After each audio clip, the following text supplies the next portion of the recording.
ربط پہلے کے ساتھ کئی طریقوں پر ہے۔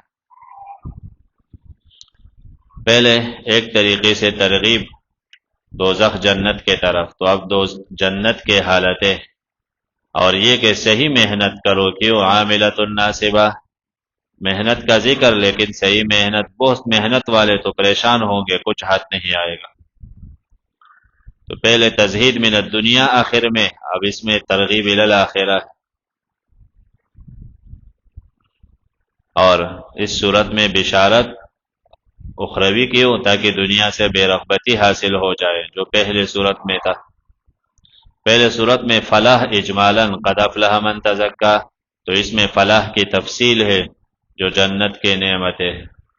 صورت کا خلاصہ یہ کہ تخویف اخروی شروع میں 10 طریقوں سے، بشارت مومنین کے لیے 10 طریقوں سے، اور آخر میں 4 ادلہ توحید کا، فلا ینظرون هل اتاک حدیث الغاشیہ، کہ آیا ہے آپ کے پاس خبر چھانے والی آفت کا، غاشیہ جو ڈانک لیں گے لوگوں کو، سب لوگوں کو، وجوہ بہت سے چہرے اس دن خاشعہ خوفزدہ ہوں گے، ذلیل ہوں گے، خوفزدہ، عاملۃ عمل کرنے والی، ناصبۃ تکے ماندے ہوئے، تکے ہوئے چہرے، عاملہ یعنی اپنے خیال میں اچھے عمل کرنے والے، حقیقت میں سوائے تکاوٹ کے کچھ نہیں۔ یہود نصارہ وہ اللہ کو خوش کرنے کے لیے لگے ہیں، ان کا خیال یہ ہے، حالانکہ تباہ ہے۔ اسی طرح کتنے بت پرست، قبر پرست، ان کا خیال ہے کہ ہم زکوٰۃ اعمال کرتے ہیں لیکن ساتھ شرک ہے، تو تکاوٹ ہے اور کچھ بھی ہاتھ نہیں آئے گا۔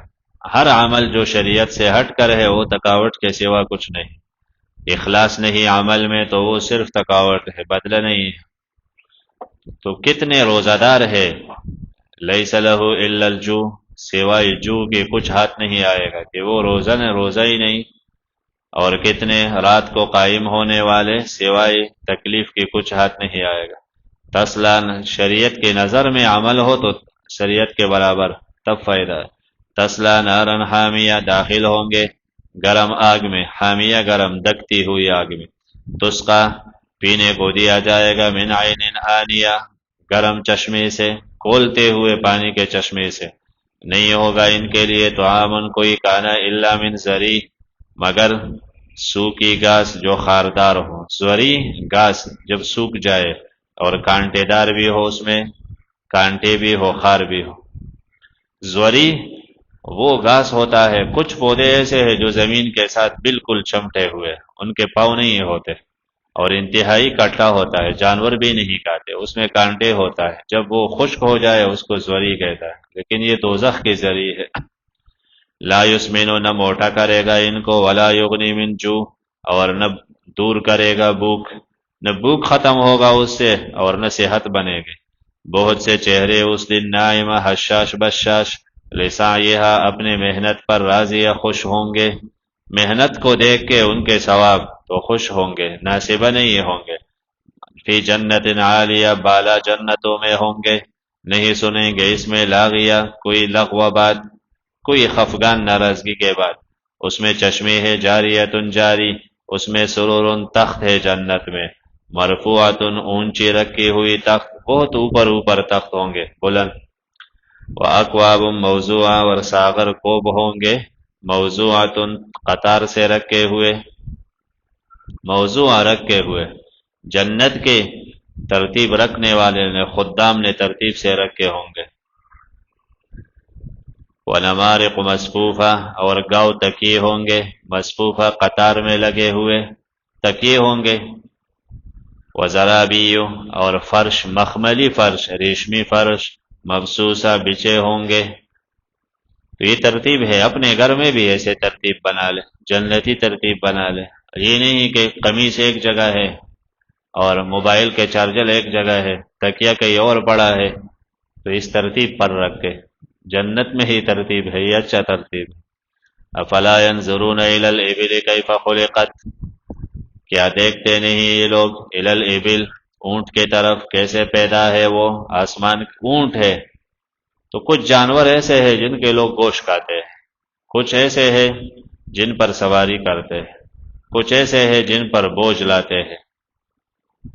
اونٹ میں یہ سب ہے، بوجھ بھی وہی ہے، گوشت بھی لوگ کھاتے ہیں، ان کے سواری بھی اس کی ہے اور سامان بھی اس کے ذریعے، وہ بہت مفید جانور ہے۔ وَإِلَى السَّمَاءِ آسمان کے طرف کیف رفعت کیسے بلند کیا گیا، پہاڑوں کے طرف کیف نصبت کیسے نصب کیے گئے، زمین کے طرف کیف سطحت کیسے بچائی گئی زمین۔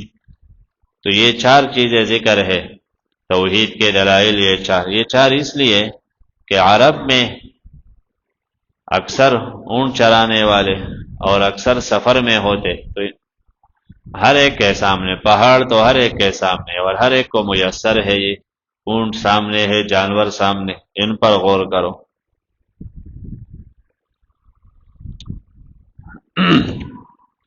حضرت شیخ رحمہ اللہ، شیخ محمد طاہر پنجپیر رحمہ اللہ، وہ کہہ رہے تھے میں شیخ عبید اللہ سندھی رحمہ اللہ سے پڑھ رہا تھا، حرم میں تفسیر پڑھ رہا تھا۔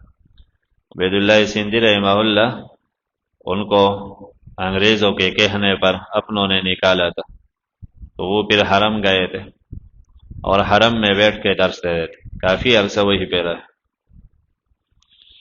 سکھ تھے پہلے، مسلمان ہو گئے، پھر علم حاصل کی، بڑے عالم بنے، اور فکری ولی اللہ یعنی شاہ ولی اللہ رحمہ اللہ کی کتابوں پر ان کے فلسفے کو خوب سمجھتے تھے، بہت عظیم انسان تھے۔ لیکن افسوس ہے امت اکثر عظیم لوگوں کی قدر کم کرتے۔ تو کہہ رہے تھے میں ان سے پڑھ رہا تھا، اس جگہ پر میں نے ان سے پوچھا حضرت یہ چار چیزوں کے ذکر کی وہ ہے سورہ غاشیہ میں، تو اس وقت اتنے آبادیاں تو نہ تھی، پہاڑ حرم کے آس پاس سب نظرات، پاکستان بننے سے بہت پہلے کے بعد۔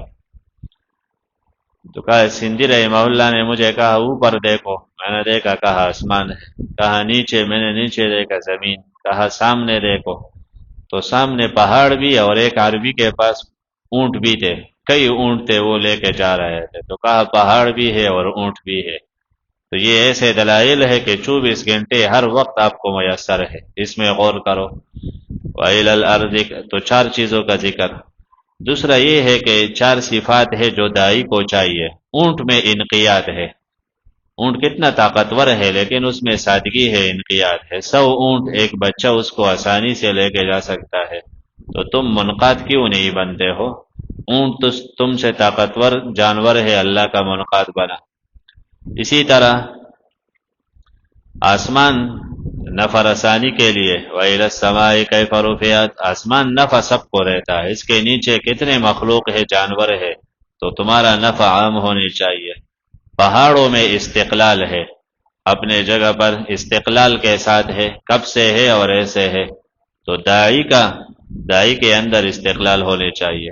اور زمین میں تواضع ہے، کتنا عجز ہے زمین میں، گندگی کرے، زمین پر پیشاب کرے تو کبھی وہ آپ کو نہیں منع کرے، اور دین کے لیے آپ کو کوئی معمولی سختی سے بات کرے تم آگ پگولا ہو جاتے ہو۔ تو زمین سے تواضع سیکھے، عجز سیکھے۔ فذکر اس لیے آگے ہے، اب یہ صفات تیرے اندر آ گئے جو ان چاروں میں ہے، نصیحت کر، یقیناً آپ نصیحت کرنے والے ہیں، آپ کا کام بس سمجھانا ہے، نہیں ہے آپ ان پر بے مسیطر کوئی محاسب، آپ ان کے حساب پر مقرر تو نہیں کہ انہوں نے ایسا کیوں کیا، عمل کیوں نہیں کرتے، بس سمجھانا، آگے حساب تو رب لے گا۔ مگر جو پیرا و کفر کفر کی فیعذبہ اللہ، اللہ عذاب دے گا اسے، عذاب بہت بڑھ کر۔ ان الینا ایابہم، یقیناً ہمارے طرف ایابہم ان کا لوٹنا ہے، پھر ہمارے ذمے حسابہم ان کے پائے پائے کا حساب ہے، ہم حساب لیں گے ہر عمل کا ان کے۔ یعنی الاللہ ایابنا وعلی اللہ حسابنا، اللہ کے طرف واپسی ہے اور اللہ ہی حساب لے گا۔